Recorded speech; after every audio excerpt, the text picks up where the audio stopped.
வணக்கம். திசைகளின் 5 மணி செய்திகள். செய்தது தவறு என RSN ராயர் சாடல். முன்னாள் பிரதமர் முஹிடின் யாசினின் உரையின் காணொளி பதிவை எடிட் செய்ததாக கூறி PKR அதிகாரப்பூர்வ ஊடகமான ஸ்வரக அடிலான் மீது குற்றம் சுமத்திய பெர்சாத்து இளைஞர் பிரிவு 1 அமட் ஃபேசால் 1 அமட் கமால் செயலை ஜுலுத்தோங் நாடாளுமன்ற உறுப்பினர் RSN ராயர் சாடியுள்ளார். அதோடு மற்றவர்களை சாடுவதை விட்டுவிட்டு முதலில் தாம் செய்த செயல் தவறானது என்பதை புரிந்து நடந்து கொள்ளும்படியும் அவர் கூறினார்.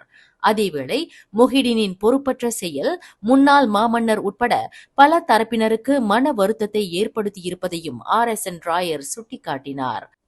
அது மட்டுமின்றி 1 அமட் ஃபேசால் PKRஐ எதிர்த்து செய்துள்ள புகார் உண்மையில்லை என்றும் அவ்விவகாரத்தில் நீதிமன்றத்தில் தற்காத்து வாதாட முடியும் என்றும் அவர் குறிப்பிட்டார். மலாக்கா நங்கிரி மாநில சட்டமன்ற இடைத்தேர்தலில் தேசிய முன்னணி வெற்றி பெற்றதை வைத்து அம்னோவிற்கு மக்களின் ஆதரவு அதிகம் இருக்கிறது என்பதை முடிவு செய்ய முடியாது என்று அம்னோ துணைத் தலைவர் டத்துஸ்ரீ ஜொஹாரி அப்துல் கனி கூறியுள்ளார். அது மட்டுமின்றி நங்கிரி மாநில சட்டமன்ற இடைத்தேர்தலில் தேசிய முன்னணியும் அக்கட்சிக்கு ஆதரவளித்த அனைத்து கட்சிகளின் கடின உழைப்பும் மற்றும் தொடர்ச்சியான முயற்சியும் அந்த வெற்றிக்கு காரணம் என்று அவர் குறிப்பிட்டார். அதேவேளை அம்னோ தொடர்ந்து மக்களுக்கு சிறப்பாக சேவையாற்றி மக்களின் பெரும்பான்மையான ஆதரவை பெறும் என்று டத்துஸ்ரீ ஜொஹாரி உறுதியளித்துள்ளார். மலேசியா இந்தியா இடையிலான உறவை வலுப்படுத்த பயணம் மேற்கொண்ட பிரதமர் டத்துஸ்ரீ அன்வார் இப்ராஹிமிற்கு பிரதமர் நரேந்திர மோடி அதிகாரப்பூர்வ வரவேற்பு வழங்கினார். இந்திய குடியரசுத் தலைவரின் அதிகாரப்பூர்வ இல்லமான ராஷ்டிரபதி பவானில் அந்த வரவேற்பு நிகழ்ச்சி சிறப்பாக நடைபெற்றது. மோடியின் அழைப்பின் பேரில் இந்தியாவுக்கு 3 நாள் உத்தியோகபூர்வ பயணமாக பிரதமர் அன்வார் நேற்று புதுடில்லியை சென்றடைந்தார். பிரதமர் நரேந்திர மோடியுடன் டத்துஸ்ரீ அன்வார் சந்திப்பு நடத்திய நிலையில் நாட்டின் வளர்ச்சி குறித்து விரைவில் பல புதிய திட்டங்கள் அறிவிக்கப்படும் என்று எதிர்பார்க்கப்படுகிறது. மலேசிய சைவ சமய பேரவையும் சைவ திருக்கோயில் கலைக்கல்வி அறவாரியமும் இணைந்து மலேசிய இந்து சங்கத்தின் ஆதரவுடன் செயல்படுத்தி வரும் சைவ திருக்கோயில் சைவ சமய கல்லூரிக்கான திட்டத்தின் அடிக்கல் நாட்டு விழா நேற்று பிற்பகல் மணி 2:30க்கு சைவ ஆகமங்கள் நெறிகளின்படி திருமுறை ஓதப்பட்டு நடைபெற்றது. கர்லிங் பட்டணத்தின் அருகே தஞ்சோங் மாலிம் செல்லும் வழியில் உள்ள நிலம் ஒன்றில் நடைபெற்ற அந்த அடிக்கல் நாட்டு விழாவிற்கு 9 பேர் கொண்ட அறங்காவலர் குழு, அறவாரிய உறுப்பினர் 100 பேர், 400 சித்தாந்த மாணவர்கள் மற்றும் பொதுமக்கள் பலர் வருகை தந்துள்ளனர். மனை சீரமைப்பு பணிகளும் கட்டுமான பணிகளும் விரைவில் துவங்கும் என்று தெரிவிக்கப்பட்டுள்ளது. அந்த வகையில் 50 மில்லியன் பெருமானம் உள்ள இந்த திட்டத்தின் முதற் பகுதியில் சிவன் கோயில், திருமண மண்டபம், தியான மண்டபம், பணியாளர் குடியிருப்பு ஆகியவை நிர்மாணிக்கப்படும் என்று தகவல் வெளியிடப்பட்டுள்ளது.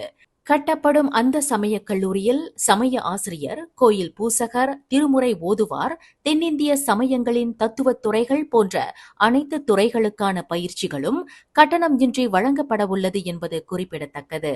இந்த மாபெரும் திட்டத்திற்காக நன்கொடை வழங்க விரும்புபவர்கள் பப்ளிக் பேங்க், யயாசான் ஃபால்சஃபா டான் இன்ஸ்டிடியூசி சைவா என்ற வங்கி கணக்கின் 32-861-6019 என்ற வங்கி எண்ணின் வழி வழங்கலாம். சமிக்ஞை விளக்கு இருந்த சாலை ஒன்றில் விபத்தில் சிக்கி பின் அங்கிருந்து சுமார் 20 கிலோமீட்டருக்கு தப்பியோடிய இருவரை போலீஸ் வளைத்து பிடித்து கைது செய்துள்ளது. கைதான இருவர் பயணித்த டொயோட்டா வியாஸ் ரக வாகனத்தை மோட்டார் சைக்கிள் ரோந்து பணியாளர்கள் துரத்தும் வழியில் மலாக்கா அலோர்கஜா புங்கலான் சாலையில் காலை 9 மணிக்கு அவ்விபத்து ஏற்பட்டுள்ளது. மோட்டார் சைக்கிள் ரோந்து பணியாளர்கள் வருவதைக் கண்டு வேகமாக செலுத்தப்பட்ட வாகனம் பின் நிசான் நவாரா ரக வாகனத்தை மோதி விபத்துக்குள்ளாகியுள்ளது. விபத்தினால் கைது செய்யப்பட்டு முறையே 45 மற்றும் 20 வயதுடைய இருவரும் காயம் ஏற்பட்டதால் அலோர்கஜா மருத்துவமனையில் அனுமதிக்கப்பட்டிருப்பதாக அம்மாவட்ட போலீஸ் தலைவர் சுப்ரிண்டன்டன்ட் அசாரி அபு சமா தெரிவித்துள்ளார். மற்றொரு 34 வயது வாகனம் ஓட்டி காயங்கள் இன்றி உயிர் தப்பினார்.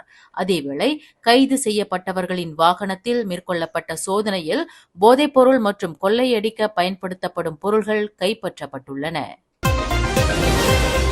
தெலங்கானு கம்போங் பத்து அண்ணாம் அருகே உள்ள வீடொன்றில் உணவக பணியாளர் ஒருவர் உயிர் இழந்த நிலையில் கண்டெடுக்கப்பட்டுள்ளார். இரவு உணவு சாப்பிட நேற்றிரவு 8 மணிக்கு உறவுக்காரர் ஒருவர் வீட்டிற்கு வந்த சமயத்தில் 47 வயதான அனாஃபி அபுபக்கர் உயிர் இழந்திருப்பதை கண்டுள்ளார். முதல் கட்ட பரிசோதனையில் அந்த ஆடவர் உயிர் இழந்து ஓரிரு நாள்கள் கடந்திருக்கலாம் என்று கணிக்கப்பட்டுள்ளது. இந்நிலையில் அந்த ஆடவரின் மரணத்தில் குற்றவியல் கூறுகள் எதுவும் கண்டறியப்படாததால் அவரின் மரணம் திடீர் மரணமாக வகைப்படுத்தப்பட்டிருப்பதாக கொலத்திரங்கானு போலீஸ் தலைவர் அசிஸ்டன்ட் கமிஷனர் அஸ்லி முகமது நூர் தெரிவித்துள்ளார். இரு பிள்ளைகளை பாலியல் வல்லுறவுக்கு உட்படுத்தியது தொடர்பாக 3 குற்றச்சாட்டுகளை எதிர்நோக்கியிருந்த 44 வயது மாற்றான் தந்தை இன்று பெராக் இப்போ செஷன் நீதிமன்றத்தில் தம் மீதான குற்றத்தை மறுத்துள்ளார். 2023ஆம் ஆண்டு ஏப்ரல் மற்றும் மே மாதத்தில் பந்தாய்ரமீஸில் உள்ள வீடொன்றில் 14 வயது பிள்ளையை உடல் ரீதியான பாலியல் வன்கொடுமைக்கு உட்படுத்தியதாகவும் 2022ஆம் ஆண்டில் அதே வீட்டில் 9 வயது நிரம்பிய சிறுமியை பாலியல் வல்லுறவுக்கு உட்படுத்தியதாகவும் அவர் மீது நீதிமன்றத்தில் குற்றச்சாட்டுகள் சுமத்தப்பட்டன. பின்னர் 3 குற்றச்சாட்டுகளுக்கும் பாதிக்கப்பட்டவர்களை தொந்தரவு செய்யக்கூடாது என்ற கூடுதல் நிபந்தனையுடன் ஒருவர் உத்தரவாதத்துடனும் 1000 ரிங்கிட் பிணை தொகை செலுத்தியும் குற்றம் சாட்டப்பட்டவர் பிணையில் வெளியேற நீதிமன்றம் அனுமதி வழங்கியது. வழக்கின் மறு செவிமடுப்பு அக்டோபர் 23ஆம் தேதி ஒத்திவைக்கப்பட்டுள்ளது. மேலும் செய்திகளை தெரிந்து கொள்ள கீழே இருக்கும் பெல் பட்டனை அழுத்துங்கள். உங்கள் மகிழ்ச்சியை வெளிப்படுத்த லைக் மற்றும் ஷேர் செய்யுங்கள். தொடர்ந்து திசைகளோடு இணைந்திருக்க சப்ஸ்கிரைப் செய்யுங்கள்.